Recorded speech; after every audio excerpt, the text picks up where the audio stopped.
लड़ बुझे हमारा से घरी घरी चूल्हा लगे जरी। अरे लड़ बुझे हमारा से घरी घरी चूल्हा लगे जरी। तो क्या हाल है सिंगर भाई लोग, ठीक है? ये जो गाना लिखे हैं ना, चूल्हा अलगे जरी, पवन सिंह का आया है गाना, बहुत तेजी से वायरल हो रहा है इंस्टाग्राम पे। तो हम भी चूल्हा अलगे जरी के पंच लाइन सिर्फ लिए हैं, और बाकी सब न्यू ट्रैक नया अंदाज में दोस्तों गाना हम लिखे हैं। आप सिंगर हैं तो इस गाने को गा सकते हैं, रिकॉर्डिंग करवा सकते हैं दोस्तों। बिल्कुल हम ये गाना फ्री में लिखे हैं, तो पूरा वीडियो को फुल देखिए। हम गाना को स्टार्ट कर रहे हैं। ये जो गाना लिखे हैं ना, बिल्कुल हम ये गाना फ्री में लिखे हैं। आप बोलिएगा अरे राजा भाई चूल्हा अलगे जरी का पंच लाइन क्यों लिए हैं? तो हम सेम इसलिए लिखे हैं ताकि गाना वायरल मैटर है, तो इस चीज़ को आप गाइएगा तो वायरल होगा। हम लिखे हैं सिंगल मैटर, अलग अंदाज में लिखे हैं, थोड़ा सा मिलेगा चूल्हा अलगे जरी उतने लिए हैं, बाकी सब हम अलग अंदाज में लिखे हैं। तो इससे आप घबराइएगा मत, कॉपीराइट नहीं आएगा। आप बिल्कुल गाइए इस गाने को, रिकॉर्डिंग करवाइए, कोई दिक्कत नहीं है। हम लिखे हैं न्यू ट्रैक नया अंदाज में। चलिए चैनल पर नए हैं तो सब्सक्राइब कर दीजिए, लाइक कर दीजिए। मेरा नाम जान लीजिए, मेरा नाम है राइटर राजा सिंघानिया। तो चलिए अब गाना को स्टार्ट करके सुनाते हैं, उसके बाद में आगे चलकर समझाएंगे। स्क्रीन पर देखिए लक्ष्य गोई। चलिए दोस्तों ये मुखड़ा है, हम मुखड़ा को गा रहे हैं। कहे तू हमर के ताड़ू भौजी, और हवा ताड़ू काम तू करी तनी हौजी। ए भौजी रोज रोज यही होगा तो हम अलगा हो जाएंगे, ठीक है? हाँ हाँ।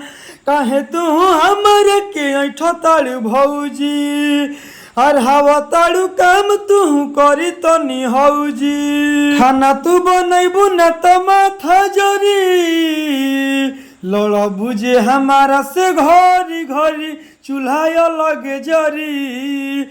अरे लड़ बुझे हमारा से घरी घरी चूल्हा लगे जरी। चलिए दोस्तों ये पहिलका अंतरा है, हम पहिलका अंतरा को गा रहे हैं। कबहू तू टाइम से बनावेलू न खाना, मंगला पे खाना तू कोई दिलू माना, कोई दिलू माना हो, कोई दिलू माना। हाँ हाँ। कबहू तू टाइम से बनावेलू न खाना, मंगला पे खाना तू कोई दिलू माना। ऐसे जदि करब तो केहू न डरी, लड़ बुझे हमारा से घरी घरी चूल्हा लगे जरी। अरे लड़ बुझे हमारा से घरी घरी चूल्हा लगे जरी, बुझलू चूल्हा लगे जरी। चलिए दोस्तों ये दूसरा का अंतरा है, हम दूसरा का अंतरा को गा रहे हैं। इज्जत खराब हमार कोई दिलू पनिया, अलग बनइए खाना राजा सिंघनिया, राजा सिंघनिया भौजी राजा सिंघनिया। हाँ हाँ। इज्जत खराब तू कोई दिलू पनिया, अलग बनइए खाना राजा सिंघनिया। निरंजन रूपेश के नहाड़ी जरी, लड़ बुझे हमारा से घरी घरी चूल्हा लगे जरी। अरे लड़ बुझे हमारा से घरी घरी चूल्हा लगे जरी, बुझलू चूल्हा लगे जरी। चलिए दोस्तों गाना समाप्त हो गया है। बताइए गाना आपको कैसा लगा? सिर्फ हम पवन सिंह के लिए हैं पंच लाइन चूल्हा अलगे जरी, बाकी सब हम अलग अंदाज में लिखे हैं।